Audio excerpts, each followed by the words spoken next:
नमस्कार। एक बार फिर हम उपस्थित हैं आपके सामने। उत्तराखंड में 2024 के अब चुनाव नज़दीक हैं, तो इसको लेके सत्तारूढ़ पार्टी और विपक्ष किस तरीके से तैयारी कर रही है, और इसके लिए हम एक बार फिर आपको लेके चलेंगे पूर्व दर्जा मंत्री बिट्टू कर्नाटक के साथ। उनसे जानेंगे कि किस तरीके से ज़मीनी मुद्दे जो हैं वो सामने आएंगे और जनसंपर्क एक रथ यात्रा जो चलाई जा रही है उससे कितने लोग लाभान्वित होंगे और क्या इसकी सच्चाई है, बेरोजगारी की आज क्या स्थिति है। तमाम मुद्दों पर उन पर बात करेंगे। आइए आपको एक बार फिर लेके चलते हैं बिट्टू कर्नाटक के पास। हम एक बार फिर जानना चाहेंगे कि 2024 का चुनाव नज़दीक है, इसकी तैयारियों को लेकर ही इसको हम मानेंगे। केंद्र सरकार के द्वारा एक जो संकल्प रथ यात्रा जिसको करके एक गाड़ी चलाई जा रही है, उसको आप किस तरीके से देखते हैं? और देखिए, पहला प्रश्न आपका था कि उत्तराखंड में बेरोजगारी की स्थिति क्या है। आज अगर आप युवाओं के चेहरे की ओर ध्यान दें, हताशा, निराशा, कुंठा आज हर उस शिक्षित बेरोजगार के चेहरे में है जिसके साथ हमने उसका रोजगार छीन लिया, जिसके घर का चूल्हा छीन लिया। हमने इस राज्य के दुर्भाग्य की बात को देखिए, हमने इतने हातिम पैदा कर दिए, वर्तमान सरकार ने इतने हातिम पैदा कर दिए कि जिन्होंने सरकार की, चाहे लोक सेवा आयोग हो, अधीनस्थ सेवा चयन आयोग हो, इन पदों को बेचने का काम कर दिया और आज बेरोजगारी दर चरम पे है।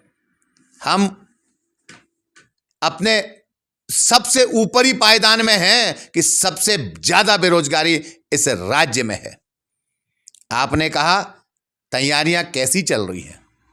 निश्चित तौर पे 2024 का चुनाव हम सबके सम्मुख है और आज इस लोकतंत्र के लिए यह बहुत आवश्यक है कि आज जो शक्तियां बैठी हैं, जिन्होंने लोकतांत्रिक प्रक्रिया को खत्म करने का एक नए आयाम स्थापित कर दिए हैं, आज लोकतंत्र खतरे में है। आज देश की आर्थिक स्थिति क्या है, मैं उस पर ज़्यादा जाना नहीं चाहूँगा, क्योंकि अर्थव्यवस्था के बारे में जो बहुत बड़े अर्थशास्त्री हैं उनकी आप विचारों को देख सकते हैं, उनके लेखों को पढ़ सकते हैं आज कैसी स्थिति है। और वर्तमान समय में जो अभी आप कह रहे हैं विकसित भारत संकल्प यात्रा एक निकाली जा रही है, ढोल दमुआ नगाड़े बजाए जा रहे हैं। भैया, इलेक्शन से 3 महीने पहले आपको इस यात्रा निकालने की क्या जरूरत पड़ गई? क्या ये 3 महीने में ही आपको इन योजनाओं की याद आई? अंतिम छोर में बैठा हुआ गांव के, वो मुंशियारी के क्षेत्र में बैठा हुआ, वो धारचूला के दूरस्थ क्षेत्र में बैठा हुआ, वो कपकोट के दूरस्थ क्षेत्र में बैठा हुआ, वो सल्ट श्यालदे के दूरस्थ क्षेत्र में बैठा हुआ व्यक्ति आपकी उन योजनाओं का लाभ लेकर लाभार्थी के रूप में आपके सम्मुख है। आपको बताना पड़ रहा है, ढोल दमुए नगाड़े बजाने पड़ रहे हैं कि हमारी ये योजनाएं हैं, और आपकी योजनाएं केवल आपके कोरे नारों की तरह हैं। जैसे अच्छे दिन आ गए, जैसे 2 करोड़ लोगों को रोजगार मिल गया, जैसे 15 लाख हर खाते में मिल गए। जुमला जुमला और जुमला, ये जुमलों की सरकार है। दोनों डबल इंजन की सरकार जुमलों की सरकार है। विशुद्ध रूप से लोगों का शोषण करना, उन्हें जमीन के नीचे गाड़ना। ये गरीबी खत्म करने के लिए नहीं आए हैं, ये गरीबों को खत्म करने के लिए आए हैं। इन्होंने गरीबों को खत्म करने का काम कर दिया। बेरोजगारी चरम पर है, महंगाई चरम पर है, चाहे आप रसोई गैस ले लो, पेट्रोल डीजल ले लो, सब्जी ले लो, दिनचर्या की चीज़ें ले लो। लेकिन क्या ऐसा बीजेपी के पास जादू मानते हैं या फिर विपक्ष की इसको नाकामयाबी मानते हैं? क्या मानेंगे इसको आप? जिस तरीके से मुद्दे उठने चाहिए थे, लोगों तक जाने चाहिए थे, वो विपक्ष से पहुंचा नहीं पा रहा है। देखिए, हम लोग जो हैं, हम कर्म प्रधान नहीं हैं, हम लोग धर्म प्रधान हैं। जहां हम धार्मिक बातों पे बह जाते हैं, बिक जाते हैं। जैसे मर्यादा पुरुषोत्तम भगवान श्री राम, ये केवल चुनाव में हमारे आराध्य का नाम कब लेते हैं? अरे हम तो 1980 से लगातार मर्यादा पुरुषोत्तम भगवान श्री राम की सेवा कर रहे हैं, जब से हमें याददाश्त है। लेकिन मुझे नहीं लगता कि भारतीय जनता पार्टी के हमारे कोई भी मित्र इन कार्यों में कहीं कोई प्रतिभाग करते हैं। ये राम का नाम केवल चुनाव में लेते हैं और यही इस देश का दुर्भाग्य है कि हम कर्म प्रधान न होकर धर्म प्रधान हैं। हमारी धार्मिक भावनाओं को जब हम ये कहीं पर ऐसा लगता है कि अब आज जैसे चुनाव आएंगे तो हिंदुत्व खतरे में पड़ जाएगा, देश में बाह्य आक्रांता आने लगेंगे, जैसे पहले आते थे, बाह्य आक्रांताओं से देश को खतरा होने लगेगा। जब भारतीय जनता पार्टी की सरकार बनती है तभी बाह्य आक्रांताओं का खतरा रहता है, तभी हिंदुत्व खतरे में रहता है, तभी भारत की एकता अखंडता खतरे में रहती है। ऐसा क्या है? पुलवामा की जांच क्यों नहीं हो रही है? कैसे पुलवामा में स्थितियां बन गई? आज इन सब बातों को सोचने की समझने की आवश्यकता है। आज हमारा पढ़ा लिखा जो युवा है, जो बेरोजगार है, उसे इन बातों को समझना होगा और प्रतिपक्ष को भी एकता के साथ, ये कमजोरी है प्रतिपक्ष की कि एकता के साथ अपने मुद्दे, अपने घर के बर्तन, 4 बर्तन जहां होते हैं आवाज करते हैं, उन बर्तनों को एक साथ बैठना होगा। और अगर नहीं बैठे, आपस में ऐसे लड़ते झगड़ते रहे तो फिर सत्ता हाथ से निकल जाएगी, जैसे 2022 में उत्तराखंड राज्य में बनती हुई सरकार हमारी इन्होंने हमसे छीन ली। ये जानते हैं कैसे एक वर्ग विशेष के विश्वविद्यालय को लेकर उन्होंने एक गलत भ्रांति फैलाकर पूरी वोट का अपनी ओर डाइवर्ट करने का काम किया। ये जानते हैं कैसे मुद्दों को, क्योंकि आजकल सबसे बड़ी जो है ये व्हाट्सएप यूनिवर्सिटी, आज इस व्हाट्सएप यूनिवर्सिटी ने हमारे लोगों को भ्रमित करने का, क्योंकि आज युवा पीढ़ी जो है वो आज शारीरिक दक्षता के खेलों में प्रतिभाग नहीं करती, वो सुबह उठते ही good morning, good evening, good night पर लगी रहती है। और लगातार हमारे युवा अगर ये व्हाट्सएप पर रह जाएंगे, इन्हीं चीज़ों से इन्होंने जो एक अपनी यूनिवर्सिटी चलाकर नए नए चीज़ें, आज केवल अगर खोलिए तो गांधी और नेहरू को गाली देने के अलावा, जिन्होंने, आप नेहरू के बारे में अध्ययन तो करें, आपके लोग क्यों नहीं अध्ययन करते? कितने स्वतंत्रता संग्राम सेनानी भारतीय जनता पार्टी ने दिए, बताएं। आज की स्थिति यह है कि केवल वो गांधी और नेहरू के बनाए हुए, जो नेहरू ने IIM बनाए, एम्स बनाए, बड़े बड़े ब्रिजेस बनाए, बड़े बड़े हॉस्पिटल्स बनाए, बड़े बड़े IITs बनाए, आज आपने कितने IIT बना दिए? आज आपने कितने IIM बना दिए? आज आपने कितने एम्स बना दिए? आप केवल नेहरू को गाली दे सकते हैं, लेकिन उनके बराबर कार्य कभी नहीं कर सकते। आपकी सोच इस लायक नहीं है। इसीलिए हमारा युवा पीढ़ी भटकाव के मार्ग पे है और आज अब युवा समझने लगा है और 2024 परिवर्तन का दौर है। ये आप लंबे समय से राजनीतिक क्षेत्र में हैं, बड़े अच्छे पदों पर भी रहे हैं, आपने राजनीति को नज़दीकी से देखा है। आज जिस तरीके से विकास पे, बेरोजगारी पे, डेवलपमेंट पे, अन्य चीज़ों पे कैसे राज्य आगे बढ़ेगा, इन पर चर्चा होने के बाद जो ही चुनाव आता है, धर्म पे, मंदिरों पे, मस्जिदों पे, यही अक्सर देखा गया है लंबे समय पे। तो क्या कहेंगे यार, राजनीति किस स्तर की होगी? देखिए, निश्चित तौर पे हमारे जनप्रतिनिधियों का भी बौद्धिक स्तर संकीर्ण होते जा रहा है। हमारी संकीर्णता ही आज हमारे विकास में बाधा बन रही है। जब जब जनप्रतिनिधि एक दूरगामी, नरेंद्र तिवारी जी की मैं सोच देखता था, हरीश रावत जी की सोच देखता था, जनरल खंडूरी, अटल बिहारी वाजपेयी जी, इंदिरा जी, बड़े बड़े लोग, हमने तो यहाँ विधायक के रूप में सरस्वती तिवारी जी का भी कार्यकाल देखा है। वो दूरदर्शी नेता हुआ करते थे, उनकी सोच दूरदर्शी होती थी। कोई भी प्लानिंग अगर हम करते हैं, कोई प्लान करते हैं, तो 50-100 सालों के लिए हम उस प्लान पे अपना लगाते हैं कि किस तरीके से फोकस करते हैं जनता को लाभ मिलेगा। आज वर्तमान समय में केवल मैं, मेरा परिवार, मेरे चंद लोगों को लाभ देने के लिए जो हम ये काम कर रहे हैं, सबसे बड़ा दुर्भाग्य है इस राज्य का और इस देश का कि हम अपने सिस्टम को खोखला करने का काम कर रहे हैं, हम युवा पीढ़ी को खोखला करने का काम कर रहे हैं, हम इस देश की बुनियाद को खोखला करने का काम कर रहे हैं। जब जब ऐसे लोग आगे आएंगे जो अपने क्षेत्र, अपने प्रदेश, अपने देश के बारे में नहीं सोचते, तो देश निश्चित तौर पे हमेशा कमजोर होता है, विकास का मार्ग अवरुद्ध होता है। और विकास इस तरीके से होना चाहिए। आप देखिए 2014 के बाद जिस तरीके से विकास बाधित हुआ, 2017 के बाद इस राज्य का विकास बाधित हुआ। हमने जिस पौधे को लगाया था, जो आज वृक्ष के रूप में फल देने का काम करता, वो फल भी देता, छाया भी देता, लोगों को लाभ भी देता, सरकार उखाड़ के उसकी जड़ को देख रही कि कितना फल देने वाला ये पौधा हरीश रावत ने लगाया।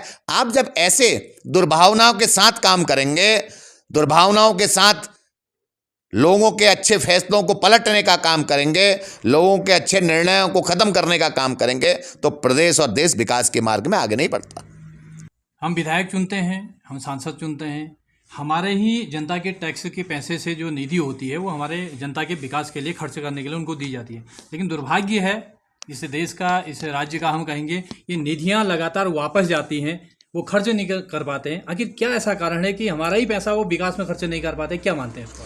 देखिए, ये बहुत दुर्भाग्य की बात है। पिछले बार भी मैं जब देख रहा था सांसद निधि खर्च नहीं हो पाई थी और वो वापस चली गई। अब आज के समय में ये निधि केवल कार्यकर्ता निधि बन के रह गई है। ये विकास निधि है, जिसको भी मिलती है, जिस जनप्रतिनिधि को मिलती है वो विकास के लिए होती है। जो कार्य सरकार अथवा प्रशासन अथवा अन्य विभाग नहीं करा पा रहा है तो तत्काल फौरी तौर पे निधि के रूप में वो जनप्रतिनिधि को दी जाती है कि आप फौरी तौर पे तत्काल कुछ काम करवा लें। लेकिन आज ये निधि कार्यकर्ता निधि बन के रह गई है। हम अपने कार्यकर्ताओं को लाभ दे पा रहे हैं तो ये निधि हमारे लिए उपयोगी है, हम अपने कार्यकर्ता को लाभ नहीं दे पा रहे हैं तो ये निधि हमारे लिए उपयोगी नहीं है। जनप्रतिनिधियों को अपनी सोच बदलनी होगी और जनता को भी निश्चित तौर पे आज का समय आ गया है कि जनता को भी अब जागरूक होना पड़ेगा और उनसे पूछना पड़ेगा कि भाई 5 साल में आपने इतने निधि का क्या किया, किस किस क्षेत्र में दी, वो कौन से काम है। आज खड़ंजे बन रहे हैं, आज सीसी डाली जा रही है, फिर 1 साल बाद उसी में सीसी, फिर अगले साल उसी में सीसी। अरे भैया, ये सीसी पौवे अड्डे से आगे आओ, कोई बड़ी योजनाओं को बनाओ। अल्मोड़ा के बारे में आपने क्या सोचा है? हम चाहते थे कि अल्मोड़ा में अलग तरीके से प्लानिंग होती। ऐसे हर जनपद मुख्यालय में, हर विकास खंड के मुख्यालय में, हर न्याय पंचायत में अगर हम सोच के साथ, विकसित सोच के साथ, नई दूरगामी सोच के साथ कुछ काम करते तो निश्चित तौर पे गाँव में आज ढिढोरा नहीं पीटना पड़ता कि आज विकसित संकल्प यात्रा, भारत संकल्प यात्रा निकाली जा रही है। आओ आओ आओ आओ। आज वो दमुआ नगाड़े ढोल नहीं बजाने पड़ते, आज दुरतुरी नहीं बजानी पड़ती। इसलिए क्योंकि हम अंतिम छोर में बैठे हुए व्यक्ति के पास नहीं पहुंच पा रहे हैं, क्योंकि हम अंतिम छोर में उस व्यक्ति को लाभ नहीं दे पा रहे हैं। ये हमारी कमी है, हमारे जनप्रतिनिधियों की कमी है, हमारी सरकारों की कमी है कि हम अपने आवाम को, अपने जनमानस को लाभ नहीं दे पा रहे हैं। और आज इसका परिणाम है कि आज हमें ढोल दमुआ नगाड़ी की आवश्यकता पड़ रही है। लास्ट के 3 महीने के, अंतिम 3 महीने का समय है, चुनाव सामने है। आपने पूछा क्या नगर पालिकाओं के चुनाव? निश्चित तौर पे है। अब जब हमें हार का खतरा लगता है, 82 के आसपास हमारी पंचायत नगर पालिका नगर निकाय है, हार का खतरा दिख रहा है सामने, तो हमने लोकसभा चुनाव के बाद अब शायद ये लोग उस चुनाव को कराएंगे। तो ये लोकतंत्र की हत्या है। काहे को प्रशासक बैठाने की आवश्यकता पड़ रही है भैया, बताएं? तो आप निश्चित तौर पे आज लोकतंत्र की हत्या को तैयार कर रहे हैं, वो ग्राफ तैयार कर रहे हैं कि कैसे हम पंचायतों में हत्या करें, कैसे नगर पालिकाओं नगर निकायों में हत्या करें, कैसे आने वाले समय में फिर विधानसभा और लोकसभा में गड़बड़ करें। ये दुर्भाग्य की बात है और इससे लोकतंत्र कमज़ोर हो रहा है। आज लोकतांत्रिक शक्तियां अगर मजबूत होंगी, लोकतंत्र के हाथों में बागडोर होगी तो निश्चित तौर पर लोकतंत्र मजबूत होता है, नहीं तो लोकतंत्र इससे कमज़ोर होता है। फिर एक लास्ट सवाल जाते जाते फिर वहीं पर आते हैं। अगर किसी राज्य में अगर विकास होता है तो विकास सबको दिखता है। आज जैसा आपने पहले कहा कि ढोल दमू बजा के रथ निकाल जाए कि हमने विकास किया है, योजनाएं लागू की हैं, तो क्या मानते हैं वो योजनाएं धरातल पर कहीं हैं या नहीं, या लोगों की जानकारी में नहीं है इसलिए ढोल दमू बजा के दिखाना पड़ रहा है? मैं आपसे पूछना चाहता हूं, क्या इस राज्य में आपको कहीं कोई योजनाएं दिख रही है? क्या आपको अंतिम छोर में गाँव में पानी, मैं तो छोड़ो, बड़ी योजनाओं की बात छोड़ दीजिए, पानी, बिजली, सड़क, शिक्षा, स्वास्थ्य कहीं दिख रहा है? उत्तर प्रदेश में हर छोटे छोटे CSC सेंटर्स में भी 2-2 डॉक्टर हुआ करते थे। हमने भी इन्हीं प्राइमरी पाठशालाओं में, इन्हीं इंटर कॉलेजों में पढ़ा है। पूरे विद्यालय में शिक्षक होते थे और हमें ऐसे यही सामने आदर्श विद्यालय एंट्रेंस देके, GIC में एंट्रेंस देके हम लोगों का प्रवेश होता था। आज आपने उस व्यवस्था को ख़त्म कर दिया। आज आपने शिक्षा व्यवस्था को बिल्कुल ख़त्म करके रख दिया। आज आपने स्वास्थ्य व्यवस्था को ख़त्म करके रख दिया। आज आपने रोजगार को ख़त्म करके रख दिया। आप हर चीज़ अगर प्राइवेट करोगे तो सरकारी सिस्टम ख़त्म हो जाएगा। आपने ONGC को ख़त्म करने की ओर आप बढ़ रहे हैं, आप रेलवे को ख़त्म करने की ओर बढ़ रहे हैं, आप गेल को ख़त्म करने की ओर बढ़ रहे हैं। आप बड़ी बड़ी जो हमारी नवरत्न, हमारी इस देश की इंडस्ट्री थी, जो हमारे देश के लोगों को रोजगार देने का काम करती थी, हमारे देश को आगे बढ़ाने का काम करती थी, आप उन संस्थाओं को खत्म करने का काम कर रहे हैं। कहाँ? इसीलिए तो आपको ढोल दमुआ नगाड़े बजा के केवल आओ आओ आओ, ये देखो देखो देखो, मदारी की तरह डमरू बजाना पड़ रहा है, ढोल बजाना पड़ रहा है कि आपकी उस जो शो चल रहा है मदारी का, उसको देखने के लिए लोग आए। नहीं तो अगर आपने योजनाएं भेजी थी तो लोग कहते कि हमारे लिए ये योजनाएं भेजी गई हैं, ये योजनाओं का हम लाभ ले रहे हैं, ये योजनाओं का लाभ हर व्यक्ति को मिल रहा है, युवाओं को मिल रहा है, छात्रों को मिल रहा है, हमारे कर्मचारियों को मिल रहा है, हमारे स्वतंत्रता संग्राम सेनानियों को मिल रहा है, राज्य आंदोलनकारियों को मिल रहा है, पत्रकारों को मिल रहा है। आज पत्रकारों की स्थिति कैसी है बताइए। आज हमने कहा था कि पत्रकार सुरक्षा निधि होनी चाहिए। केवल घोषणा, आप केवल घोषणा कर रहे हैं, केवल कोरी बातें कर रहे हैं, केवल लोगों को भ्रमित करने का काम कर रहे हैं, तो ऐसे नहीं चल पाएगा। तो आपने देखा, पूर्व दर्जा मंत्री बिट्टू कर्नाटक हमारे साथ जन मुद्दों को लेकर अपनी राय उन्होंने रखी थी। देखते रहिए, एक बार फिर उनसे मिलेंगे अगले किसी मुद्दे को लेकर। नमस्कार।